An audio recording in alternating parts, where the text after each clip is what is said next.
여러분 반갑습니다. 저희 교회에서는 찬양 마치고 박수를 못 칩니다.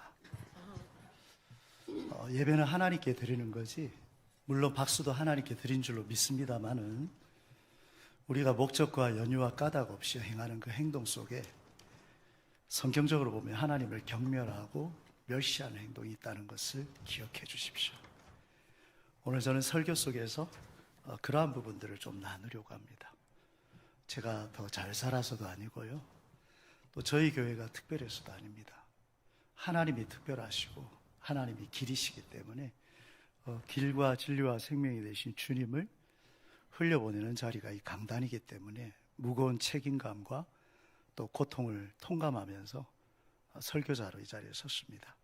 잠시 기도하겠습니다. 하나님 아버지, 말씀이신 하나님을 예배하는 자리입니다. 이 자리에서조차 경외함을 상실하지 않도록 반드시 하나님 앞에 두려워 떨며 경외하며 말씀이신 하나님의 의중과 뜻대로 살기 원하여 주의 말씀을 청종하여 엎드리게 하시고 길과 진리와 생명 되신 주님이 비춰지거든 내 삶을 쳐서 복종해서라도 하나님의 열망의 자리 가기 원하는 가난한 심령, 통회하는 마음, 그리고 주의 말씀 앞에 떠는 자세를 저희들에게 더욱 부어주시옵소서. 이 시간과 이 공간을 하나님께서 구별되게 바라보신 줄 믿습니다. 이곳에서 주님과 온전한 만남이 있게 하셔서 우리의 발걸음이 이 예배당을 빠져나갈 때의 삶까지도 주님이 주인 되어주시는 하나님 백성의 온전한 신분을 회복하게 되기를 소원하고 예수님 이름으로 기도합니다. 아멘.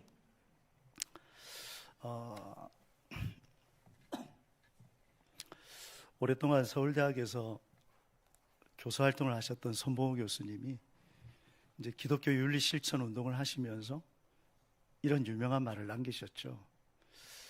지상교회 역사 중에서 가장 타락한 교회는 오늘날 한국교회다라고. 여러분, 한국교회는 바로 저와 여러분들이십니다. 그분의 이 한마디는 개인적 견해일 수는 있지만 저는 개인적으로 철저히 공감하기 때문에 이 말을 설교 초도에 언급했습니다. 단순한 비판이 아니라 하나님 앞에서 우리가 얼마나 무감각해졌는가를 드러내는 시대적인 통곡이죠. 수많은 신학자들과 설교자들도 입을 모아서 한결같이 공감하는 한 표현이 있습니다. 저와 여러분이 살아가는 우리 시대의 교회와 신앙은 성경 가운데 예레미야서와 거의 100% 똑같다라고 얘기합니다. 그러나 저와 또 저에게 신앙의 역량과 또 동인을 제공해줬던 과거의 리더십들은 아니 예레미야 시대 아니다, 이제는 말라기 시대다. 이 자리에 계시는 우리 여전도 회원분들은 그래도 각 교회에서 어머니 세대시고 또 기도하시는 권사님들도 많으실 거고 성도님들도 많으실 겁니다. 그래서 성경을 좀 아실 텐데 예레미야 시대는 저희들보다 훨씬 더 뜨겁게 예배했습니다. 저희들이 찬송하는 것과 비교할 수 없는 정성이 있었고요. 헌금생활 예레미야 6장만 보면 하나님 앞에 드려지는 정성과 재물을 위해서 교통수단도 발달되지 않던 그때에 저 이집트까지 인도까지 가서 향품을 가져다가 하나님을 바쳤습니다. 근데 하나님의 평가는 뭐냐면요, 오늘 우리가 읽었던 구절들을 다 종합하면 거짓을 좋아하고 하나님 말씀을 욕으로 들었던 시대입니다. 그렇게 선포해도 그 시대 사람들 못 알아들었습니다. 왜?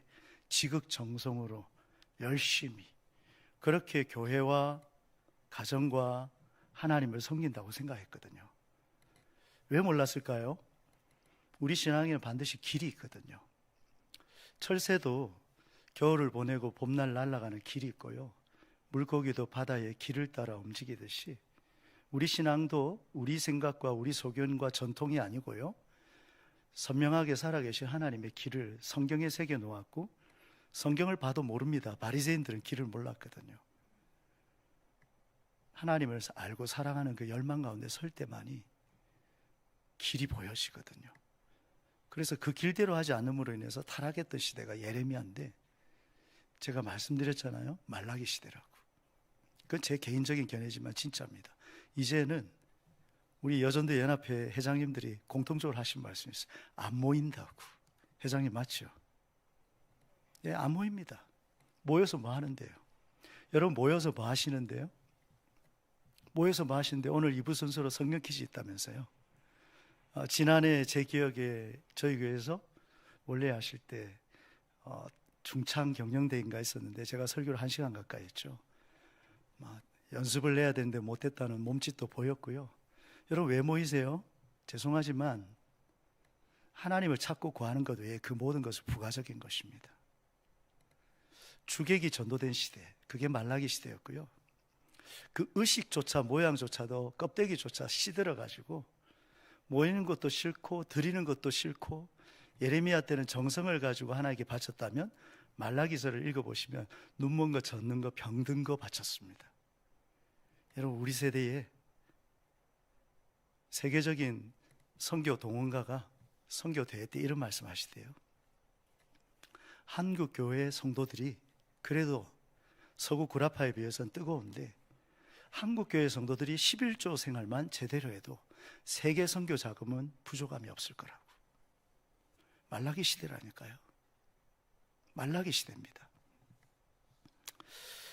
예레미야 시대든 말라기 시대든 그때도 예배 드렸고요.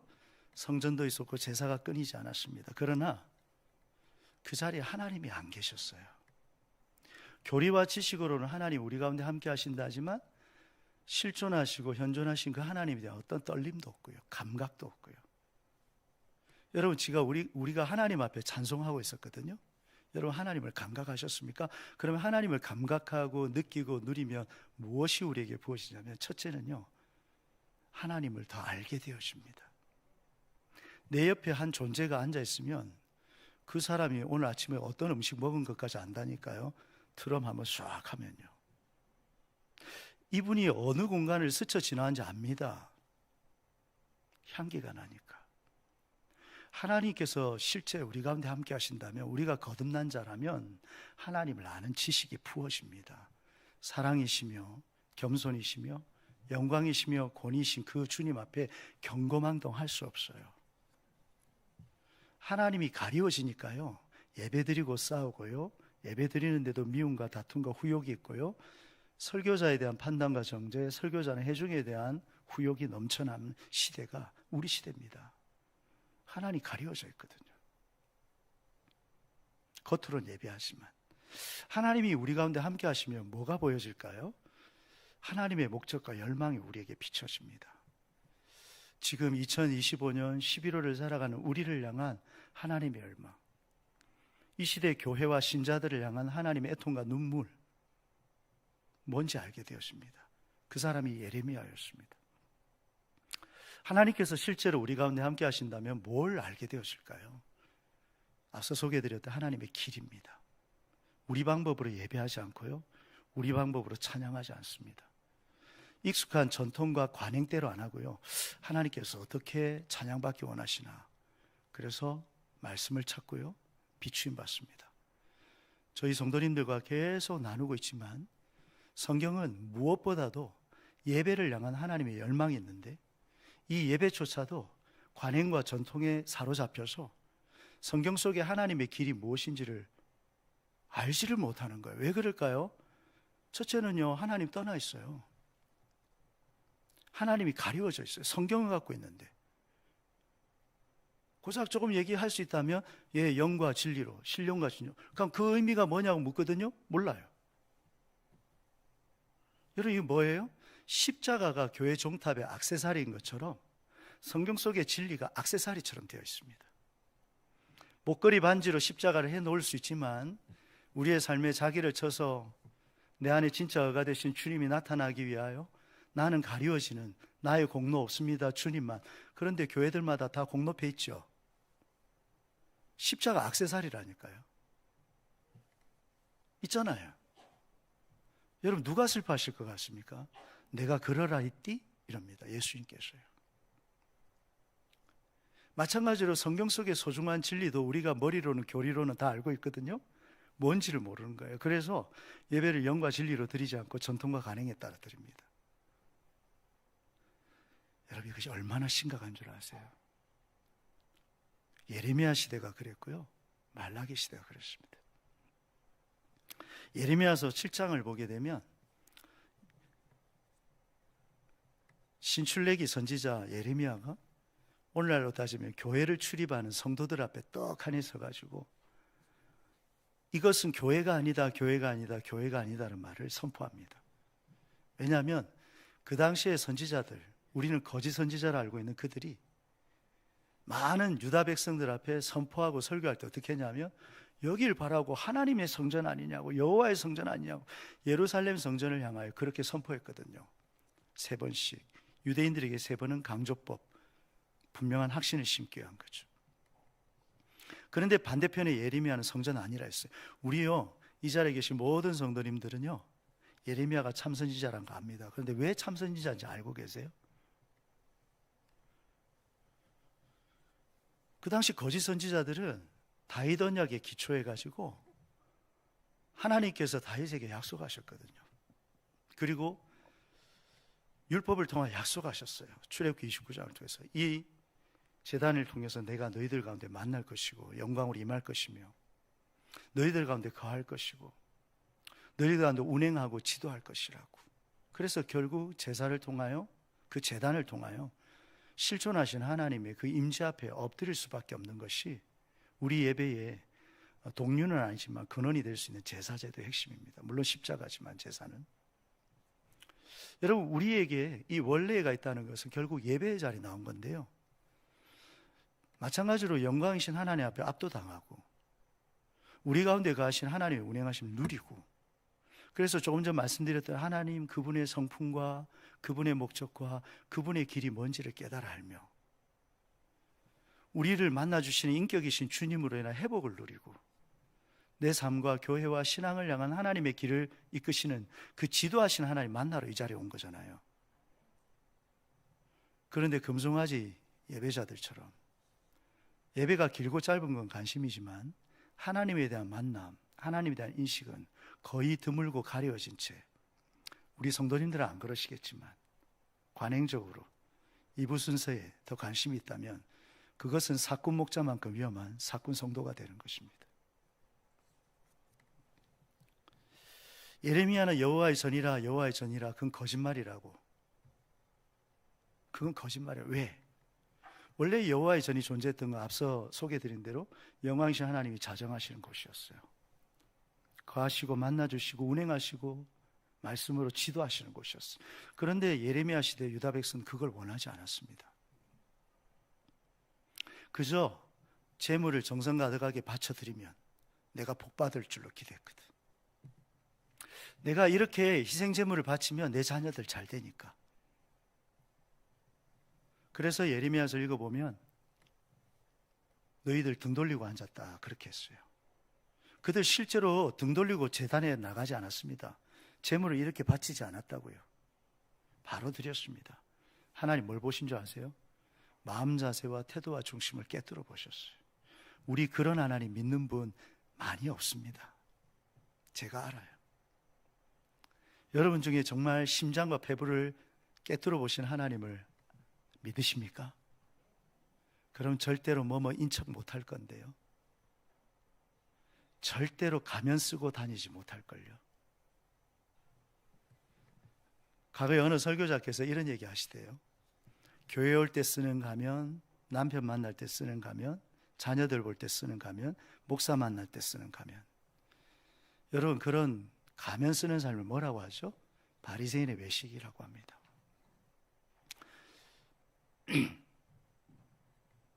바리새인의 외식은요, 반드시 생명을 잃어버리게 되고요, 생명을 흘려보낼 수 없습니다. 요즘 한창 학자로서 뜨고 있는 도올 김용옥 선생, 그는 원래 신실한 어머니 밑에 자란 기독교인이었습니다. 그런데 기성교회와 신앙을 가장 예리한 칼날로 공격하는 사람으로 탈바꿈하게 된 계기는 그 어머니가 가면 쓰고 사는 신앙생활이었거든요. 추운 겨울날 이 뭡니까? 농한기가 들어가면 밭일 할 수가 없잖아요. 어머니가 그때는 뭐 하느냐? 하토장을 쫙 깔아놓고 하토종을 쳤대요. 옆에 찬송가 성경 올려놓고. 시골교회 전도사님이 김 집사님 이래 부르면요, 어머니 조남은 모릅니다. 그럼 갑자기 아래목에 있는 이불 확 뒤집어 세우고 주 안에 있는, 그걸 어린 시절부터 보고 자란 도울 김용이요. 저런 예수 나 안 믿는다. 인척, 가면 쓰고 다니고. 그래서 지금의 도울 김용옥이 된 것입니다. 여러분, 우리 시대의 다음 세대들이 교회를 떠난 것은 저희 서마산 교회만의 현실은 아닐 거예요. 제가 2022년 2월 27일 날 교회 부임을 했는데 19년 12월 29일 날 떠날 때에 저희 다음 세대들의 숫자하고요, 돌아와서 숫자는요 5분의 1, 3분의 1로 줄어 있었어요. 코로나도 있고 리더십의 부재도 있었지만 가장 큰 건요, 제가 떠날 때 선포한 말씀에 제 설교가 아니라 그 말씀의 길이 있었거든요. 하나님을 찾고 구하는 참된 신앙으로 돌이켜지지 않으면 다음 세대들을 가마솥에 넣어서 삶아 먹는 것과 똑같다고 했습니다. 우리의 신앙이 외식하고 인척하고 가면 쓰면요, 여러분의 자녀 세대 다 주님 떠납니다. 실제 그 일이 저희 교회 안에서 보여지고요, 한국 교회 안에 보여집니다. 주일날 겨우 가서 예배를 드리는 흉내는 낼지 모르지만 앞서 말씀드린 예배 속에 실제 경험해야 될 하나님 그분 자신과 그분의 목적과 그분의 길을 보는 건 하늘의 별 따기보다 더 어려워하는 신앙. 여러분, 그게 뭐냐면 짝퉁 신앙입니다. 기성 세대들도 그러지 못하는데 자녀 세대들이요, 생명이 흘러갈 것 같습니까? 그래서 예레미야는 형식은 있고 모양은 있고 껍데기는 있는데 뭐뭐 인척하고 있으니까, 하나님을 자기 목적 이루기 위한 수단 정도로 여기니까, 원래 성전의 기능과 목적, 하나님의 의중에 부합되지 않으니까 저 건물은 있지만, 그리고 다윗 언약에 비추어서 설교는 하지만, 지금 이스라엘 백성들의 상태는 하나님께서 다윗과 약속할 때 하나님을 아버지로, 자신들이 하나님의 자녀로 인식하는 그 친밀함의 관계는 다 버렸기 때문에, 하나님의 약속은요 보증수표가 아니라 초청이라니까요. 너희가 내 아들이 되고 내가 너희 아버지가 되면 그때 성취되는 거예요. 그런데 그 관계는 다 버린 채 건물 세워져 있으니까, 그리고 다윗 왕조가 계속 다스리고 있으니까 우리 가운데 샬롬이 있을 거라고 했어요. 그래서 예레미야 선지자는 이거 다 거짓말이라고 한 겁니다.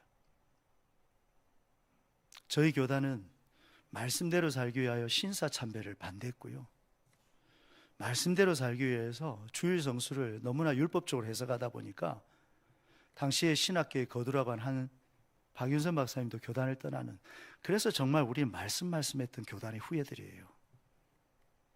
그런데요, 그것이 슬로건 되시면요 진짜 아닙니다. 왜 예레미야가 이것은 여호와의 성전이 아니라 이 정도쯤은 알고 계셔야 됩니다. 그래야 우리 시대의 교회와 우리의 신앙이 보여지거든요.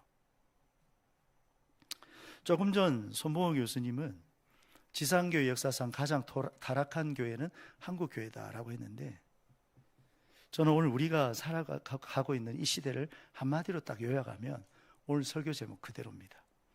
말씀이 욕이 된 시대, 거짓을 좋아하는 세대. 예전에 누가 집사님, 권사님 성경 좀 읽으세요 이러면 뭐라 하는 줄 아세요? 그래 좀 읽어야죠. 기도 좀 하세요. 이제 회개하셔야 됩니다 하면 맞아요. 제가 좀 더 깨져야죠. 그렇게 받았습니다. 지금은 회개하라는 선포도 드물고요, 우리가 하나님을 주인 삼지 않고 자기가 주인으로 살아가면 죄입니다, 이런 권면 듣는 게 거의 없습니다. 고작 윤리도덕적인 죄에 회개하는 수준이지, 성경에서 말하는 죄는요 근본적으로 윤리도덕을 초월해서요 자기가 주인으로 살아가는 걸 죄라고 얘기했습니다. 여러분, 말씀대로 살아야 됩니다 라고 하면 뭐라고 평가받는 줄 아세요? 너무 극단적이에요. 치우쳤어요. 서마산교회 설교자인 제가 그 말을 제일 많이 듣고 있습니다. 저희 교회에서요. 예전에는요 이렇지 않았어요. 기록된 성경 그대로 있고요, 하나님의 존재 방식이 말씀입니다. 요 책도 말씀이지만요, 이 말씀을 기록하게 하신 하나님, 인격이신 하나님, 영이신 하나님, 그분이 하나님이시고 하나님의 존재 방식이 문자로서 존재하는 게 아니고요, 하나님의 존재 방식이 말씀이라고요. 여러분이 잘 알고 계시는 바리새인은요, 이 말씀을요 너무 잘 알았어요. 그런데 예수님이 평가가 뭐냐면 요한복음 5장에 보면 너희가 하나님 알지 못한다라고 했어요. 여러분, 그러면 우리가 바리새인 안 되려면 왜 예수님이 이 말씀하셨는지 아셔야 되잖아요. 그 요한복음 5장에 다 담겨져 있습니다. 너희가 단 한 번도 여호와의 하나님의 형용을 본 적이 없고 영광을 본 적이 없고, 그 영광은 푸른빛 나는 놀라운 광채가 아니고요, 하나님의 권위를 얘기해요. 그분의 권위 앞에 엎드려 본 적이 없어요. 내가 세례받고 직임받을 때 하나님을 나의 구원자로, 예수님을 나의 주인으로, 성령님을 나의 인도자로 다 고백했는데 그분의 권위 앞에 압도당한 적이 없어요. 맨날 자기 심술보만 부리고. 마귀가 베드로에게 예수 팔아 넣을 생각을 집어넣은 것처럼,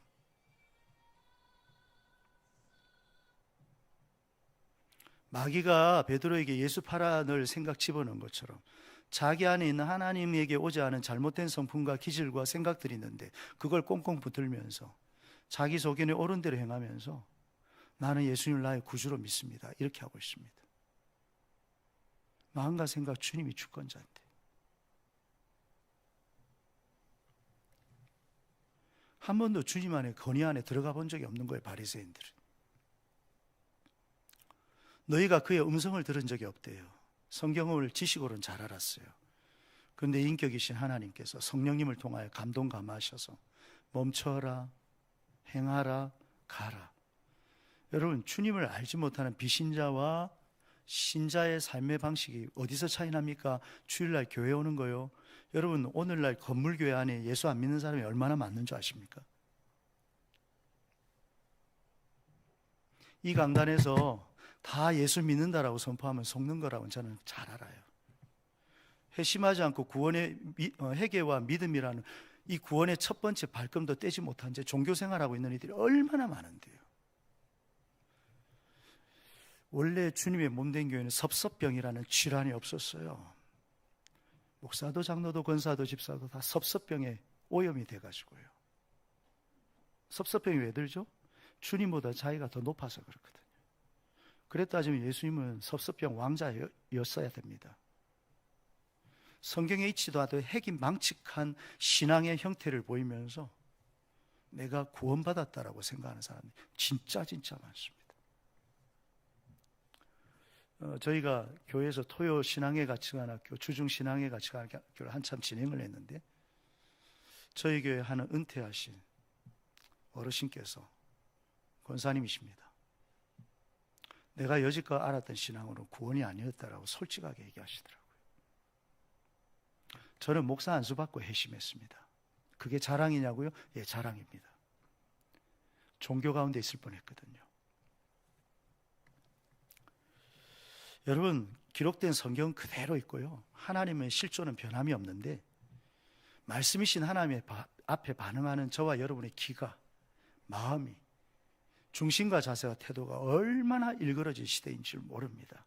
그래서 예레미야의 이 선포와 외침이 사실은 오늘날 한국교회라고 얘기하는 바로 저와 여러분의 자아상입니다.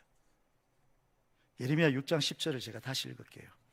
내가 누구에게 말하며 누구에게 경책하여 듣게 할꼬. 보라, 그 귀가 할례를 받지 못하였으므로 듣지 못하는도다. 보라, 여호와의 말씀을 그들이 자신들에게 욕으로 여기고 이를 즐겨 하지 아니하니라고 있습니다. 하나님의 말씀이 우리에겐 축복이 되고 생명이 되잖아요. 그런데 지금 예레미야 6장을 보니까 그 당시 예레미야 당대 유다 백성들 하나님의 말씀을 어떻게 취급하고 있어요? 불편하고 듣기 싫고 그 말 듣는 자리면 좀 도망가고 싶고, 또 지금 아마 그런 분이 계시는 것 같아요. 나 오늘 좀 빨리 갈라 했으면 안 되겠다 싶고, 잘못 들었다 싶고. 여러분, 이런 자세를 뭐라고 얘기했냐면 욕으로 듣는다는 거죠. 욕으로 듣는다는 거. 동시에 거짓되고, 이 거짓은 뭡니까? 여러분, 이 부분이 제일 중요한데요, 하나님 앞에서 우리의 상태와 무관한 성경 속에 좋은 약속 다 가지고 선포하는 걸 성경에서 예레미야에서 거짓이라고 얘기합니다. 그래서 예레미야 시대 때에 예레미야를 비롯한 아주 극소수의 참 선지자를 제외하고 대부분을 우리가 당대 거짓 선지자라고 얘기하는데, 그 거짓 선지자라는 말의 의미는 뭐냐면, 지금 유다 백성들의 상태는 하나님께서 심판과 경고의 나팔을 붑니다. 왜요? 하나님을 마음에 두기를 싫어했거든요. 그런데 종교적 열심으로 저희들보다 훨씬 더 의식과 모양과 외형이 탁월했다니까요. 그런데 중심에 하나님을 알고자 하는 열망도 없고요, 그 예배를 통해서 사랑하고자 하는 갈망도 없고요, 하나님의 뜻과 길이라면 손해보더라도 포기할 마음 없고요, 용서할 마음 없고요, 순종할 마음 없는 거죠. 그런데 제사를 드리고 예배를 드리고 있다니까요. 그러니까 하나님께서 너희들이 내 말을 욕으로 듣는다 하는데 잘 될 거라고, 자녀들 복 받을 거라고, 아우 김 집사 그렇게 기도 생활하는데 잘 될 거라고. 기도 생활하니까 잘 돼야죠. 하나 말씀드릴까요? 제가 자랐고 사역을 했던 교회인데요, 사역을 했으니까 부목사로서 한 교구의 성도면 잘 알아야죠.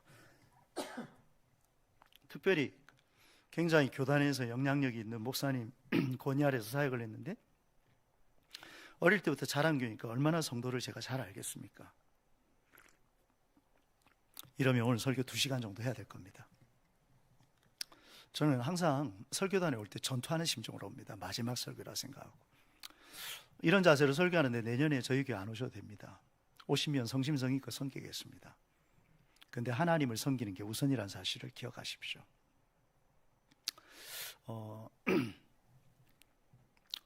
그 교회에서는 송구영신 예배를 드리고 나면 신년 첫날 오전 10시에 전체 교역자들을 초청해서 축복기도 받는 게 하나님께 큰 복 받는 길로 은근히 알려져 있었어요. 그러니까 영향력 있는 장로님, 권사님들이 줄 서서 신방 받으려고 하는데 딱 한 가정만 되는 거죠. 왜? 송구영신 예배 드리고, 여러분 전화기 좀 만져주세요. 마음도 살펴야 되지만 전화기도 좀 살펴주세요. 방해됩니다.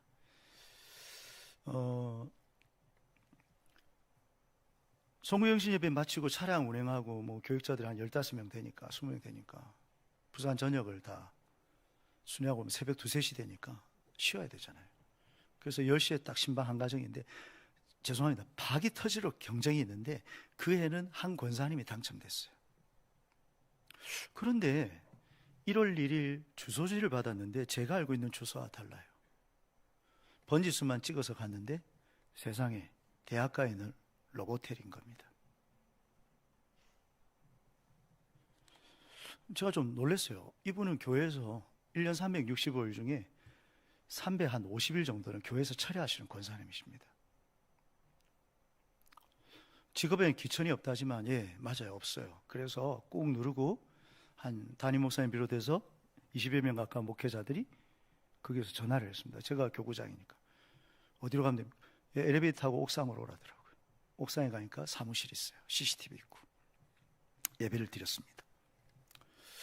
제가 권위자로 모셨던 그 리더 되신 담임 목사님은 참 목회를 잘하셨는데, 제가 말씀드린 것 다른 의미도 있습니다. 마지막 기도할 때에 제가 어떻게 기도해 드릴까요? 이 말이 성도님들을 감동시키더라고요. 월 수입이 얼마가 들어오게 해주십시오. 매출이 얼마 되게, 이런 걸 구체적으로 물으세요. 그냥 그대로 기도해 주세요. 그걸 좋아라 하시더라고요, 성도님들이. 어떻게 기도해 드릴까요? 이러니까 그 권사님이, 이거 우리끼리 들어야 되는데 회전율이 높게 해주세요 이러더라고요. 제가 어느 청년 집회에서 이 말 하니까 청년들이 알아듣는 거 있죠. 의심했습니다. 쇼타임으로 즐기고 나가는 사람 많게 해달라고. 그날 다녀와서 제 목회 그만하려고 했습니다. 의로와서가 아니고요. 이렇게 축복을 좋아하는 성도님들에게 이렇게 하나님 길과 상관없이 기도해 줘야 되는 거예요. 제 선배 목사님 한 위로 2분이 계셨는데, 참아라 참아라, 네가 담임 되면 안 하면 된다 이러더라고요. 저는 그 시대의 성도님들과 목회자 평가할 자격이 없어요. 하나님 알아서 하실 거예요. 그런데 제가 맞닥뜨린 시대가 그런 시대고요, 저와 여러분이 그런 세대 속에 살아가고 있습니다. 누구보다 기도 많이 하셨다니까요. 뭐가 안 보이는 것 같아요? 길요. 하나님의 길. 그런 상태에 있는 유다 백성들한테 선지자가 잘하고 있다고, 기도해 주겠노라고, 평강할 것이라고. 그게 예레미야 6장 7장에 나와요. 여러분, 이런 선포를요 너무 쉽게 아멘하고요 너무 달게 받아들인 시대, 그 시대가 어떤 시대인 줄 아세요? 거짓을 좋아라 하고 하나님 말씀을 욕으로 듣는 시대입니다. 하나님은 회개하라 돌아오라라고 외쳤어요. 너희들 찢어버리겠다라고 하셨어요. 그런데 그런 선포하는 예레미야는 돌로 쳐 죽이려고 했고요, 웅동에 빠뜨리고요, 모함하고요, 목을 졸라가지고 나무 뭡니까? 나무 톱으로 다 목을 쪼아가지고 성전 기둥에 달아놓고요. 여러분, 여전도 회원들을 이 예배의 자리에 어제도 하루 종일 봉사하시고 주님 예배하셨겠지만 불러 모으신 까닭을 제가 아무리 생각해도 한 3, 4주 전에 회장님 전화를 받고, 아니 또 오신다고요? 작년에 도시락 드시고 가셨는데 170개, 제 사배로 했기 때문에 170개 잠에 꿈에도 나타나더라고요. 왜 안 들고 가셨어요? 아깝게. 아무리 생각해도 이 원래가 존재하는 까닭은요, 한번 따라 하시겠습니까? 이 시대를 향한, 한 20분 정도는 안 하시네요. 이 시대를 향한 하나님의 심판의 경고를 먼저 듣고 먼저 울고 먼저 회개하라. 가까이 계셔서 그렇지 서마산 교회 성도라고 크게 하신 거 아니죠? 먼저 듣고 먼저 울고 먼저 회개하라는 거예요. 저는 그 목적밖에 없다고 생각해요. 마산노의 여전도 연합회가 존재하는 까닭이. 왜냐하면 기도하는 어머니시니까. 제가 회개하지 않으면 교회도 회개하지 않더라고요. 제가 새벽기도 빠지니까 다 빠지고요. 아, 그래서 리더가 중요하구나. 여성 리더들이 중요한 이유가 여기에 있습니다. 여러분, 예레미야 5장 30절에서 31절 한번 보시죠. 5장 30절에서 31절. 우리 30절만 한번 읽어보십시다. 시작.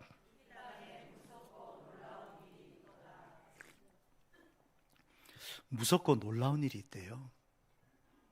하나님께서 예레미야에게 비추셨어요. 저와 여러분에게는 이 시대 교회와 신앙과 세상이 어떻게 보이십니까? 살만한 곳으로 보이십니까? 저희 교회는 지난 주간 수요일부터 금요일까지 하루 2차례 금식기도 모임을 가졌는데요, 집회가 목적이 아니라, 죄송한데 난방기 잠시 꺼주시겠어요? 집회가 목적이 아니라 주님을 향한 배고픔과 갈증을 회복하는 것이었어요. 그 속에 예레미야서로 설교를 했는데, 예레미야 20장 14절에서 18절을 보니까 예레미야가 자기를 저주하더라고요. 왜 저주한 줄 아세요? 자기가 살아가는 유다가 지옥 같았거든요. 그래서 어제 지옥 설교했습니다. 저희 교회는. 왜 지옥이었느냐?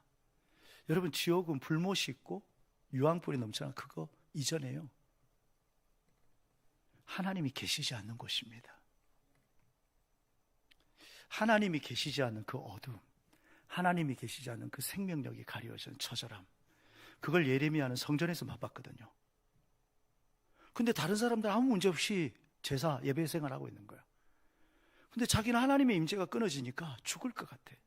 그래서 내 태어난 날 축하해준 이웃들 저주하고 있어요. 왜? 하나님이 감각되지 않는 시대와 세대에 태어나서 축하받는 건 저주라는 거죠. 여러분, 우리 시대가 예레미야 시대라는데 저 그렇게 사는 사람 본 적이 없습니다. 많은 신학자들과 설교자들, 우리 예레미야 시대입니다. 심지어 예레미야보다 더 하다는데 세상 속에 있는 즐거움들 다 만끽하고요, 식당 가보면 교인들이 제일 많고요, 단체 손님 남자들 받아보면 목사님이고 여성 받아보면 권사님들인 거 있죠. 식당 주인이 저한테 그러시더라고요.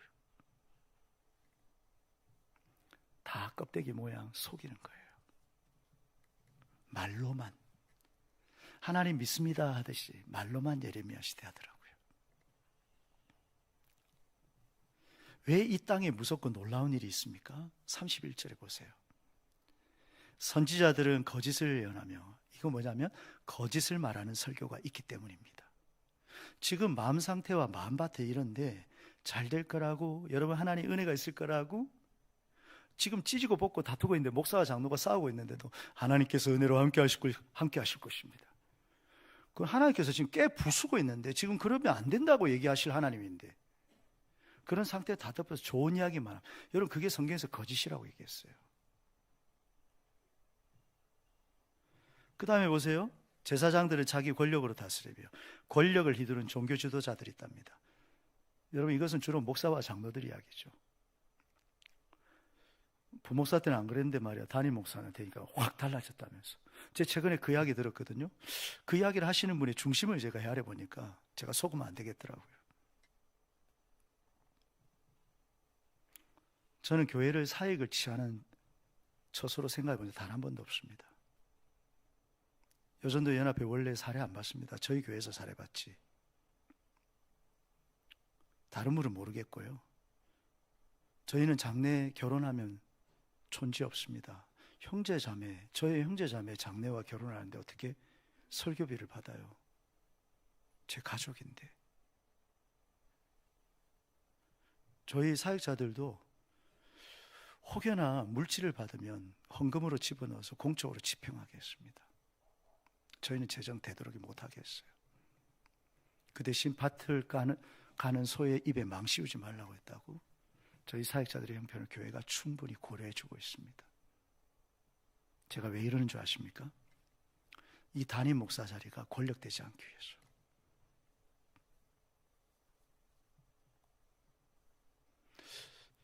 목사가 되면, 장로가 되면 큰 소리 내고, 저거 봐라 날 얕잡아 보네. 이게 타락인가 아세요? 그런데요, 그 뒤에 읽어보시죠. 내 백성은, 시작, 내 백성은 그것을 좋게 여기. 마지막에는 너희가 어쩌. 저희 교회 달력에는 담임 목사 이름이 없습니다. 저희 당에는 한 2년 전에 주보에서도 목사와 장로 이름 다 빼자라고 건의가 나왔는데, 제가 너무 과격한 거 아니세요? 교회는 주님이 주인이십니다. 믿으십니까? 근데 오늘날 교회는요, 여러분이 아무리 주님이 주인이라고 말해도요, 목사와 장로가 주인인 것처럼 둔갑되어 있는 요소가 진짜 많습니다. 여러분은 예수님을 따르십니까? 목사를 따르십니까? 오해하지 마세요. 목사를 경멸하고 위협하고 폭언을 하라는 소리가 아닙니다.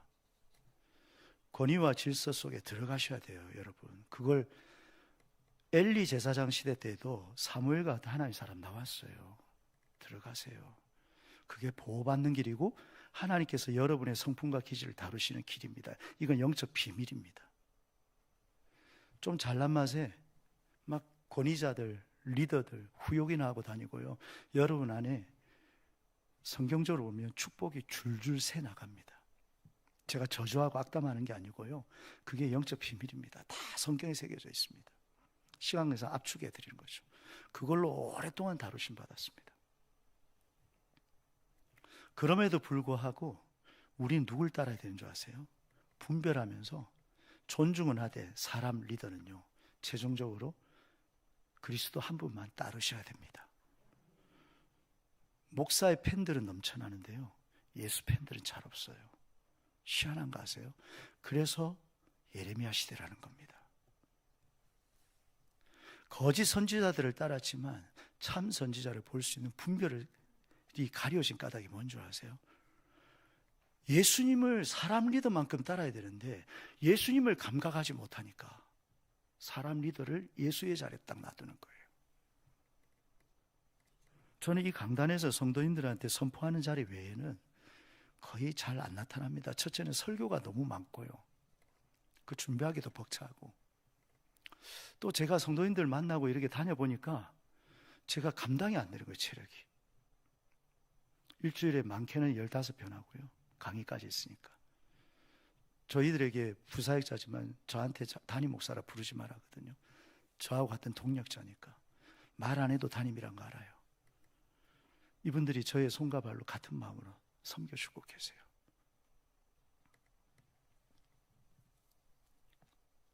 그런데 백성들이 좋게 여긴대요. 카리스마적인 리더가 있으면. 주님 보여지지도 않아. 무엇이 참인지 거짓인지 몰라. 그저 내가 듣기 좋아하는 이야기 해주니까 감사해. 하나님은 그런 시대와 세대를 보면서 여러분 성경 원어대로 하면 기괴하고 놀라운 일이다 이렇게 평가하셨어요. 여러분 이게 예레미야 시대만의 문제입니까? 설교가 자신의 음흉한 가려져 있는 자아를 찌르면 너무 오늘 좀 세게 하네. 저거 내한테 하는 설교 아니야? 반면에 예레미야 당대에 평강하다 하는 것처럼 성도 여러분 잘 될 겁니다. 힘내십시오. 마음 상태는 하나님 앞에 뒤집어져 있는데 마태복음 13장에 주님께서 비유로 하신 말씀처럼 길가 돌짝밭 가시던 뿌리인데 비유는 한데 자기의 마음이 그 상태인지 전혀 모르는. 그래서 제가 9월 아마 마지막 주인지 20일인지 기억은 안 나는데요, 저희 교회가 저한테 한 10일 정도 봄과 가을에 교회를 떠나서 잠시 저 혼자 주님 찾을 수 있는 시간을 주세요. 그래서 이건 휴가가 아니기 때문에 제가 뭐 호텔이나 리조트 같은 데 가지 않고요, 교회 성교관에 갑니다. 거기서 누구도 안 만나고요, 밥도 제가 혼자 해 먹으면서 버티다 돌아왔는데, 그걸 원하시는 것 같아서 제가 이 설교단에서 큰 대접 갖다 놓고요, 물을 셀이 막 부어 붓습니다. 경상도 말로. 하나님의 말씀이 부어지는데 이 대접이 뒤집어져 있으면 어떻게 돼요? 주변을 다 더럽혀요. 근데 대접을 바로 하면요, 물이 담겨져요. 우리 마음밭이요, 하나님 앞에 기경하고 계신데 옹고집 같은 항소고집으로 버티고 있는 게 보여져서요, 그대로 했어요. 제가 사역을 벌써 27년 가까이인데 처음 있는 일이었습니다. 가격해 보이시죠? 예레미야는 더 가격했습니다. 왜냐하면 못 깨달으니까. 그렇습니다.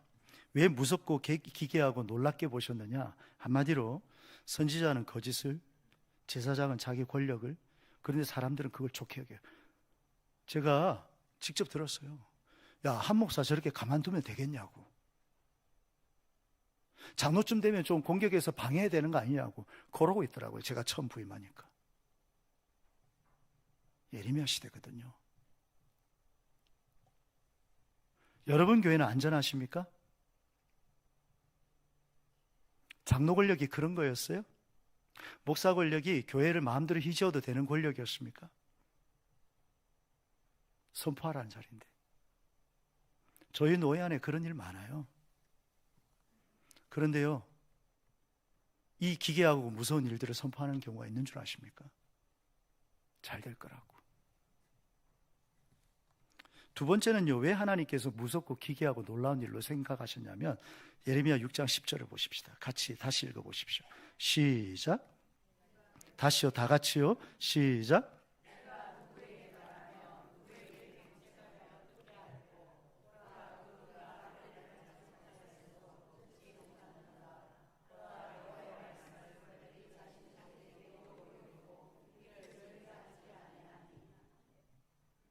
제 마음은 굉장히 지금 평안합니다. 분노하거나 성질나지 않아요. 주님 함께 하시니까요. 근데 현실은 분노할 수밖에 없고, 잠 못 이룰 수밖에 없고, 가슴 찢어지도록 고통밖에 없습니다. 왜 그런 줄 아십니까? 다들 하나님을 잘 아는 줄 아는데 저마저도 하나님 모르고 있거든요. 그래서 자기소개는 옳은 대로 행하거든요. 그 이유는 그 기가 할례를 받지 못하였으므로. 여러분, 할례가 뭐죠? 언약 백성들, 남자 장정들이 이방인들과 구별한 표식이었잖아요. 성기 표피 자르는 거. 기가 할례를 받지 못했다, 이 말이 뭘까요? 여전히 세상 속 말 듣는 자세로 서 있다는 거예요. 세상 뉴스보다 집중하지 않고요, 세상의 가치관에 쩔어서 세상이 옳고 그름을 판단하는 그 기준으로 듣고 있기 때문에 주의 말씀을 분별하지 못한다는 거죠. 상식 수준밖에 안 되는. 그래서 죄를 죄라고 말하면 상처받았다고 하고, 회개를 선포하면 너무 무거운 설교다라고 하고, 십자가를 말하면 좀 극단적이다 그렇게 얘기합니다. 이거 다 제가 듣는 이야기들입니다. 제가 옳다는 말이 아니라니까요. 우리의 시대를 얘기하는 거예요. 여러분, 왜 우리는 하나님 말씀을 진리로 아니면 욕으로, 이 둘 중에 하나인데 여러분 어느 자리에 서 계십니까? 하나님의 말씀 욕으로 듣는 것은 예레미야 당대 백성들의 특징인데 그들이 진짜 욕으로 들은 거 아니었어요. 뭐 XX로 들은 거 아니에요. 그런데 듣고도 못 알아먹었기 때문에 욕으로 들은 것이었어요. 몇 가지 이유가 있는데요. 두 가지만 소개하겠습니다. 첫째는 가짜를 진짜로 알고 있다는 거예요. 예레미야 6장 14절. 그들이 내 백성의 상처를 가볍게 여기면서 말하기를 평강하다 평강하다 하나 평강이 없도다. 예레미야 당대는 이제 조금 있으면 바벨론에게 공격당해서 포로로 끌려갈 영적으로 아주 위경스러운 상황이었어요. 왜 그래요? 예배가 없었나요? 헌금이 없었나요? 선지자가 없었나요? 제사장이 없었나요? 아니라니까요. 다 있었는데 하나님을 향한 진실된 마음이 없었어요. 조금 전 하나님을 향한 진실된 마음은 어떤 자리에 간다 했어요? 하나님을 알고 사랑하니까 하나님 그분을 더 아는 지식이 자라죠. 나중에 언급하겠지만 요한복음 17장 3절에 보면 우리의 구원, 우리의 영생은 하나님 아는 것입니다. 나 아는데? 아니요. 이론과 지식으로 아는 게 아니고요. 인격적으로, 관계적으로, 경험적으로, 체험적으로 아는 걸 영생이라고 합니다. 그러면 여러분, 우리 가정에 있는 자녀도 마찬가지예요. 친구도 10년 사귄 친구랑 30년 사귄 친구랑 다르죠. 더 많이 알잖아요. 저희 성도님 한 분이 그러대요. 같은 교회에서 자라서 40년 지기 친구인데 눈썹만 봐도 안 돼요. 마음을. 여러분, 하나님을 모태신앙부터 알아왔으면 하나님 그렇게 잘 아십니까? 하나님 살아계시다면서요. 하나님 우리와 함께 하신다면서요. 하나님을 안다란 거 이겁니다.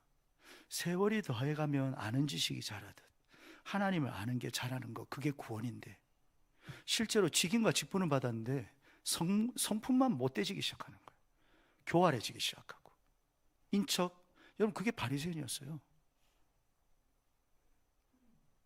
그래서 하나님 알지 못한다라고 평가받은 겁니다. 그러니까 종교생활한 거죠. 신앙생활이 아니라. 신앙은 하나님과 인격적 관계인데. 그러니까 겉모양으로 모든 게 다 신앙이야. 경건해, 거룩해, 심지어 존중도 받아. 그런데 하나님 아는 지식이 없으니까 음성도 못 듣고 그 권위 앞에 엎드린 적도 없어. 영광 앞에서 뭐라고 얘기해요? 너희 앞에는 막인이라 이럽니다. 그들은 종교적 행위를 했을지 모르지만 하나님 없이 사는 인생이었다는 거예요. 여러분 놀랍지 않습니까? 기도했는데 하나님 없이 사는 인생, 그게 예레미야 당대입니다. 그래서 예레미야가 저주한 거예요, 자기를.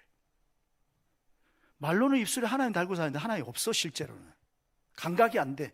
그러니까 종교로 찌들어져 있으니까 이건 지옥보다 더 큰 고통이라는 거죠. 그래서 말씀을 욕으로 듣죠. 그러니까요, 뭐가 보이냐면 자기 상태가 안 보이는 거예요.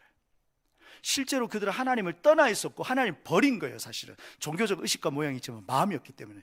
여러분 마찬가지 아닙니까? 선물을 주는데 마음 없는 선물 주면 이 사람 대번에 알잖아요. 이 사람이 나한테 돈 빌리러 왔나?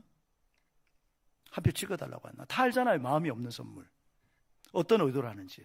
마찬가지로 하나님한테 진실된 마음이 아니라 끈 하나 달고 나 이거 이루어주세요, 이거 진실한 선물 아닙니다. 하나님 다 아십니다. 사람 앞에 우리가 그런 대접받으면 불쾌하면서 우리가 하나님을 그렇게 대접하는데도 전혀 자기 상태가 안 보이는 거죠. 그러니까 어떤 상태예요? 하나님 가만둘 수 없으니까.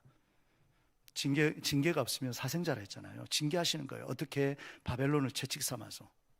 그럼 그들에게 징계와 심판이 몰려오니까 돌이키라, 해결해라, 이것이 지금 유다 백성들의 상태인데 그들에게 잘 될 거라고. 조금 전에 읽었죠.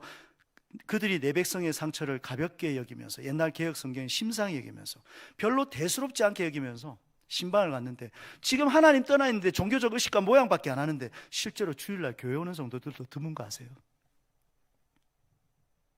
우리 목사님들이 시찰에 가보면요, 각 교회 교세 보고서를 하잖아요. 저희 재적을 보고하는데 출석이 아니라 재적은요 심지어 2배까지도 넘칩니다. 거기에 다 집사님들 계시고요, 심지어 권사님, 장로님도 포함되어 있어요. 그런데 주일날 교회 안 오신 분 얼마나 많은 줄 아세요? 의식도 안 해요. 요즘은 이게 비극인 시대입니다. 언제부터 하나님께서 예배를 드리라고 얘기합니까? 우리가 마땅히 하나님께 나와서 예배 드린 게 의무였는데. 전화합니다, 사역자들이. 주일 예배 제가 알아서 할 테니까 놔두세요. 그리고 집사랍니다. 심각하게 타락되는데 그 집에 신방 가서 그래 하나님께서 은혜로 함께 할 거라고. 그게 거짓 선지자였어요. 가볍게 고쳐주는 거예요. 지금 하나님 떠나 있는데 주일날 교회 안 온다 이게 아니라니까요. 의식과 모양은 있지만 진심이 없는, 진실이 없는. 상처는 지금 안 말긴데 의사가 와서 감기약 하나 처방해 주면서 이거 좀 드시고 좀 쉬세요. 여러분 이런 의사 만나고 싶습니까? 아니잖아요. 진짜 의사는요 심각합니다. 수술해야 됩니다. 항암 치료 들어가야 됩니다. 여러분 살려면요 제대로 결단하고요 제대로 죽게 돌아야지 흉내내고 사라지면 안 됩니다. 그래서 제가 설교를 맡기실 때 제목하고 찬송가하고 보내드렸는데 좋은 말씀 감사합니다 답을 받았어요. 그래서 제가 안심하고 오늘 설교하는 겁니다. 회장님이 이렇게 자세로 받아주시니까. 당시 선지자들과 제사장들은요 죄를 지적하지 않았어요. 그건 정죄가 아니고요 우리가 모양은 있고 형식은 있지만 의식은 있지만 하나님께 진심 없는 게 죄입니다. 하나님 버린 겁니다. 성경은 버렸다라고 표현하고 있거든요. 그 이야기 안 했어요. 왜요? 듣기 좋은 이야기 해야 자기를 따르고 자기의 탐심과 탐욕을 채워주거든. 선지자들 거짓을 행하고 제사장들을 권력으로 다스리며 신방받는 사람, 설교 듣는 사람 그걸 좋게 여기는 거예요. 저희 교회 성도님들이 제 설교를 좋아하실 것 같으세요? 힘들어 하십니다. 제가 성도님들한테 어떤 평판 받으려고 이런 설교 하지 않습니다. 진심으로. 우리가 사는 길이, 내가 사는 길이 이 길이기 때문에. 평가 중요하잖아요. 그날의 평가가 중요하기 때문에. 위로가 필요 없다는 말이 아닙니다. 예수님 안에 위로가 있는 줄 믿습니다. 그 예수님 안에라는 건요 우리가 정말 예수님과 인격적 관계 안에 있는 겁니다. 예수님이 요한복음에 이렇게 말씀하셨어요. 너희가 내 안에 내가 너희 안에 있으면 무엇이든지 원하는 대로 구하라. 그러면 다 이루리라. 여러분 그러면 다 이룰 것에 관심 두지 말고 주님이 내 안에 내가 주님 안에 있는 게 뭡니까? 연애 보셨잖아요. 지금은 화상같이 보이는 남편이라 할지라도 그가 내 안에 있었던 적이 있었죠? 내가 그 안에 있었던 적이 있었죠? 그래서 결혼하잖아요. 뭐였어요? 친밀함이잖아요. 친밀함이 무엇인지 가려진 채 뒤에 있는 무엇이든지 원하는 데 구하라. 여러분 그게 거짓입니다. 왜 말씀이 오게 되었는가? 두 번째, 종교적 의식과 모양은 있지만 그 속에 있어야 될 본질 하나님을 알고 사랑하고자 하는 열망이 없는 신앙. 그러면 말씀을 욕으로 듣습니다. 예레미야 시대가 그랬습니다. 저 원방과 시바라고 되어 있습니다. 예레미야 6장에 보면 저 요르단 이집트까지 가요. 이스라엘에서. 그 당시 KTX 비행기 없어요. 인도까지 갑니다. 부한 사람 낙타 타고. 그런데 향품을 바쳤는데 하나님에 대한 전혀 감각이 없는 거야. 자기 하나님 통해서 뭘 얻는 데만 관심 가지고. 그러니까 하나님 길대로 행하지 않는 거죠. 그러니까 자기 처지가 안 보이는 거지. 지금 하나님께 징계와 심판 직전인데도 평강하다 평강. 그 메시지만 좋아하고 예레미야가 바벨론에게 끌려가야 된다. 바벨론에 가야 된다. 애굽한테 기대면 안 된다 하니까 왕부터 시작해서 모든 백성들이 예레미야 싫어하고 투옥시켜버리죠. 우리는요.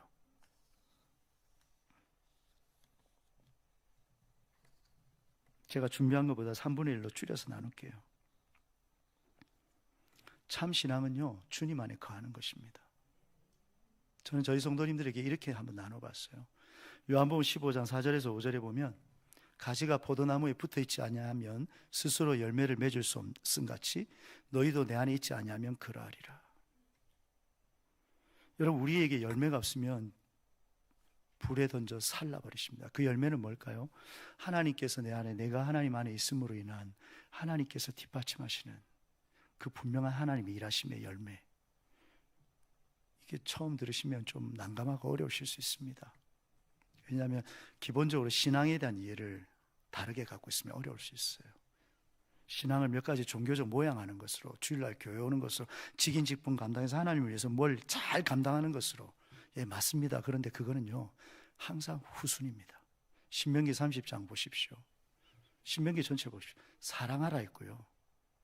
그 길로 행하라 했고요. 그 다음 명령과 규례와 법도 행하라 했어요. 사랑이 뭐죠? 유일한 거예요. 여러분 진짜 하나님을 사랑하십니까? 그럼 돈 안 사랑하십니까? 하나님도 사랑하고 돈도 사랑하죠. 그게 바알 숭배였습니다. 돈을 사랑하기 때문에 돈이 영향력을 얻는 거죠. 하나님을 사랑하면 하나님이 영향력 돼야 되거든요. 제가 어린 시절 동춘 서커스단이 부산 사상역에 왔는데 초등학교 1학년 때 구경 갔다가 말 2마리를 타고 한 여성이 그 나풀거리는 천사 같은 복장을 입고 각각 다리 위에 말 등에다 올려갑니다. 그런데요, 돈과 하나님은 다른 방향으로 가요. 때로 하나님이 주권 가운데 있으면 바른 방향 가지만 세상과 하나님 다른 방향이에요. 그런데 세상에 한 발짝 딱 올려놓고, 아니면 자기 자아와 육신의 안장 위에다 다리를 하나 딱 올려놓고 하나님한테 다리 올려놓고 방향이 다른데 어떻게 되죠? 가랭이가 찢어집니다. 같이 갈 수 없어요. 예수님께서 나를 하나님을 사랑하라 할 때, 신명기 하나님 사랑하라 할 때는 하나님만 사랑하는 것이었어요. 예레미야 당대 때 하나님을 안 사랑했습니다. 그래서 성전 안에 바알 신상이 있고요, 미동이 있었습니다. 그 당시 제사장 선지자인데 왜 그걸 못 몰아내죠? 다 가짜 애들이었거든요.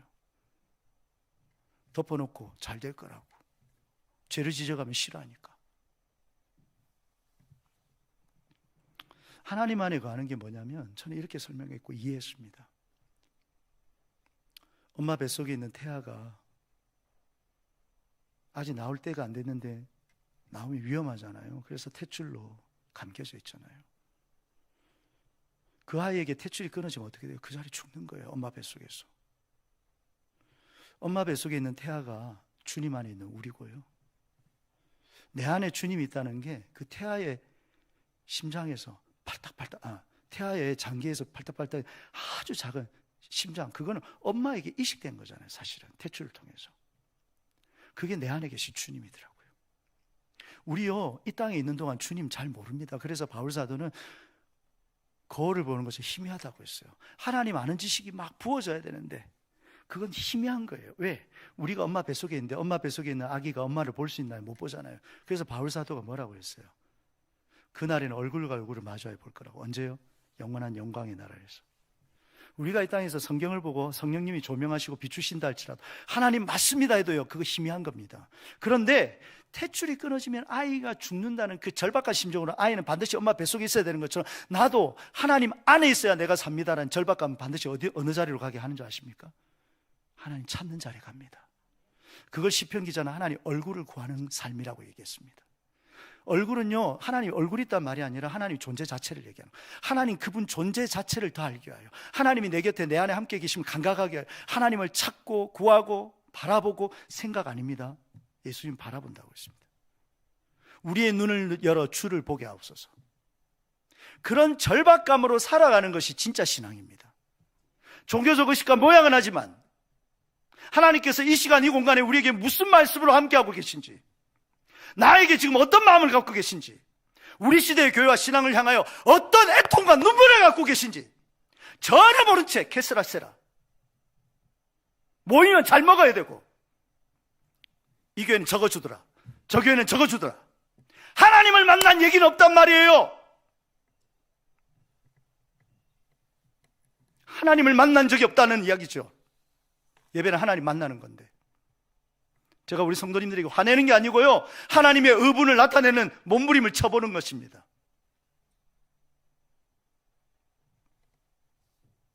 그건 저도 마찬가지고 우리도 마찬가지예요. 예배를 마치고 나서 나누는 이야기들이 고작요, 하나님을 못 만나니까 우리가 먹는 음식에 대한 평가밖에 없고요, 하나님을 못 만나니까 어디 가니까 세일하더라고 얘기하고요, 하나님을 못 만나니까 이 옷 어떠냐고 그 이야기만 하고 있어요. 교회 와서 우리가 할 얘기가 하나님 말고 다른 게 없어져야 되는데, 왜? 처음 교회는 그랬거든요. 그 얘기하려고 종으로 살아도 밤늦게 모여들고요, 그 얘기 들으려고 귀족인데도 종들이 모여있는 그 교회 같습니다. 사도행전 2장부터 보십시오. 우리요, 철저히 지금 하나님 떠나 있고요, 하나님 부재한 시대에 살아갑니다. 예배는 드리지만 하나님을 얘기하지 못해요. 내가 만난 하나님을. 하나님 지금 살아계신데 너희가 하나님의 선하심을 맛보아 알지어다라고 했는데 음식 맛을 잃어서 고통스럽지죠. 예레미야는 하나님의 맛을 보지 못해서 고통스러워했습니다.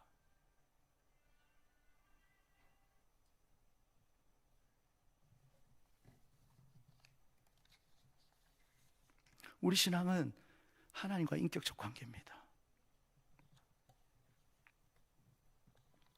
은혜 받은 사람인 척 영적인 사람인 것처럼 흉내만 내고 있다면 그 모든 것은 결국 예레미야 2장 13절과 같습니다. 제가 다 건너뛰었어요. 예레미야 2장 13절 한번 읽어보시죠. 예레미야 2장 13절.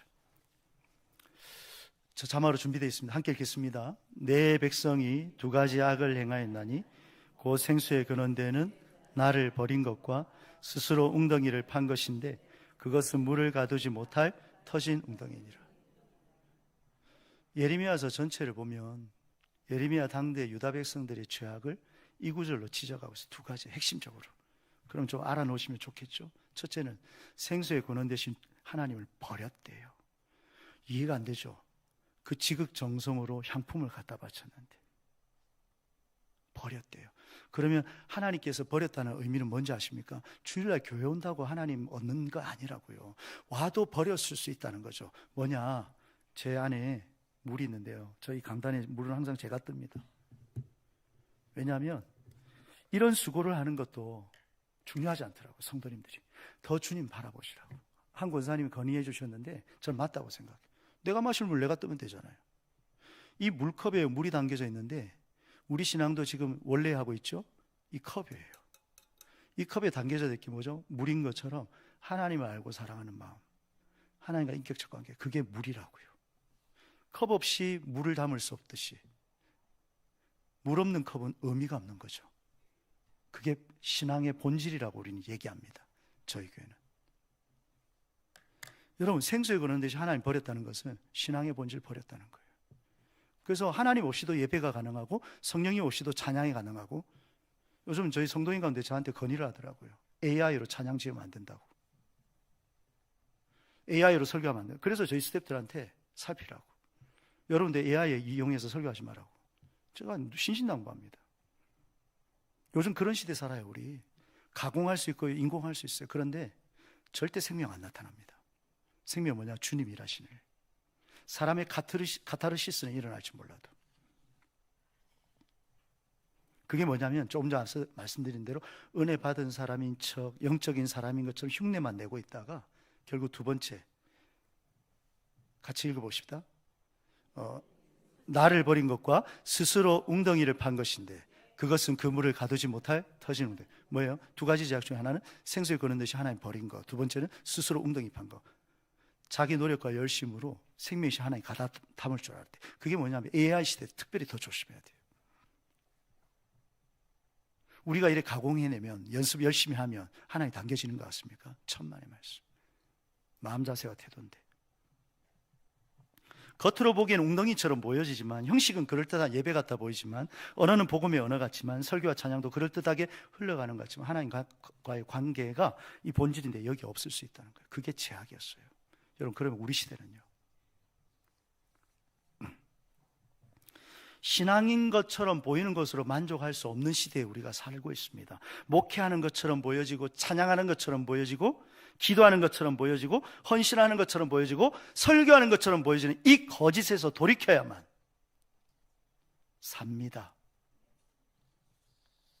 하나님과 함께 울고 하나님과 진짜 함께 웃을 수 있는 그 친밀함. 제가 적어도 여기서 한 40분이 더 나눠야 되는데 다 축약하고요, 설교를 마무리하면서 어제 저희 교회 오후 예배 직전에 저에게 있었던 일, 사건, 저는 이것이 너무 두렵고요, 너무 무서웠어요. 함께 나누고 싶어요. 오늘 있을 마산도 여전도 연합회 원례를 위해서 제가 교회 리더들의 부탁을 한 게, 성화장교에서 예배 드릴 때 보여줄 수 있는 것은 그 어떤 것도 아니고 하나님의 임재라고. 그것은 우리가 보여드리는 게 아니라 우리가 그런 자세로 하나님의 길로 준비해야 된다고. 그런데 그게 조금씩 흐트러지는 게 보여서 제 책임이더라고요. 그리고 또 하나는 간식을 준비해야 되는데 또 담당자분들이 또 뭐 해야 되나 고민하고 또 서로 의견 묻다 보면 우리가 진짜 준비해야 될 거 하나님 앞에 마음 자세인데, 그래서 올해도 제가 부담해야 되겠다는 강력한 부담이 온 거예요.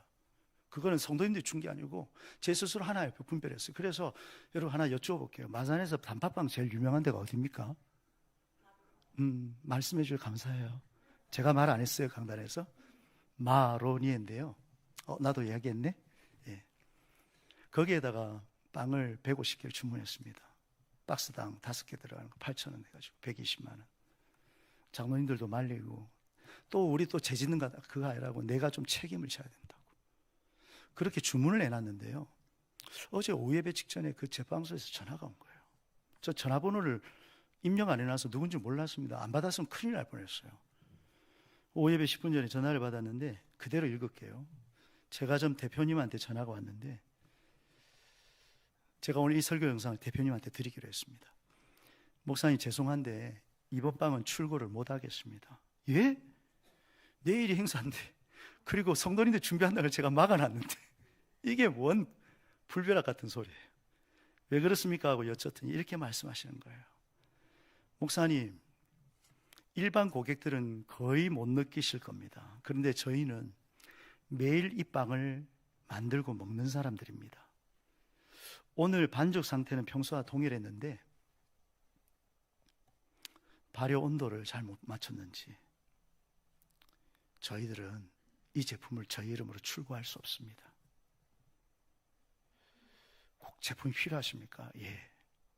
만약에 가져가셔야 된다면 값을 치르지 말고 가져가십시오. 저희는 판매하는 자격이 없습니다.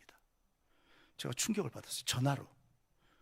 아니, 얼마나 심각하길래요? 그러니까, 아니, 목사님이 드셔보면 못 느낄 거예요. 이런 거예요. 그래서 일단 전화를 끊고 제가 오예배에 딱 앉았는데요. 너무 무서운 거예요. 이것은 단순히 빵값이 들고 안 들고의 문제가 아니에요.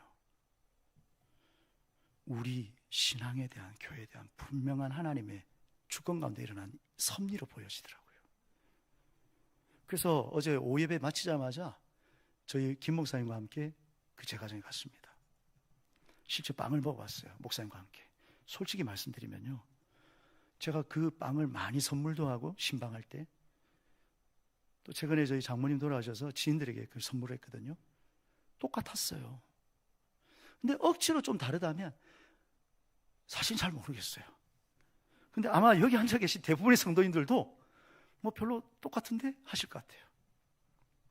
그런데 그 대표님 아드님이 뭐라는 줄 아세요? 제가 거기에서 소름이 확 돋아요. 목사님, 사람들은 몰라도요, 만든 사람은 압니다. 그리고 만든 사람은 알아야 됩니다. 이 한마디가 제 심장을 치더라고요. 여러분, 엄중하게 생각해 보십시오. 자기 이름 걸고 파는 빵에 대해서도요, 이 정도로 민감한 양심과 빵에 대한 철학을 가지고 계신데, 여러분 오늘날 교회와 신앙은 어떻습니까? 목회자는 어떻습니까? 우리는 어떻습니까? 혹시 우리는 품질 떨어진 복음을 듣고 나누고 있지는 않나요? 힘이 빠진 말씀을 말씀으로 받아들이고 있는 거 아닌가요? 회개 없는 은혜를 은혜라고 가공하고 계시지는 않나요? 십자가 없는 모양과 흉내와 위선과 외식의 껍데기와 포장만을 하나님 앞에 내어놓으면서 아무 일 없다는 듯 괜찮다는 듯 그렇게 신앙을 계산하고 있지는 않습니까? 그 제과점 대표님과 아드님은요, 제 앞에서 똑똑히 얘기하셨어요. 조금 떨어지긴 했지만 적어도 저는 못 느끼는데 그냥 내보낼 수 없습니다. 저 사실 돌아와서 포장하는 저희 성도님 뒤로 하고 본당에 한참 머물러 있었습니다. 주님, 무엇을 저에게 가르쳐 주십니까? 결론이 뭔지 아세요? 우리 이름으로는 못 내보냅니다 그러셨어요. 그래서 제가 약속드렸어요. 오늘 설교 때 분명히 말씀드리고, 성도님은 신앙인 아니시지만 우리의 신앙과 교회에게 하시는 하나님의 의중이 이 사건에 있다고 제가 정중하게 말씀드리고 설교 영상 보내드리기로 했고요. 저희 기획위원장님과 소통을 해서 저는 이런 일에 개입을 거의 하지 않습니다. 집사님, 저희 성탄절 선물 작년에 호두과자 했는데 이번에 뭘 할 겁니까? 목사님, 아직 분별하지 못했습니다. 혹시 기팀해 주시거나 분별하는 게 있으면 제가 요러요러해서 이걸 설교 중에 얘기할 건데 올해 크리스마스 돈 조금 더 써서 예산은 있겠지만 이거 어떻습니까? 예, 바로 주문해 주십시오. 경쟁이 치열한데 다른 게 못할 걸요. 저희가 400개 선 주문했습니다. 박스당 5개 들은 8,000원짜리.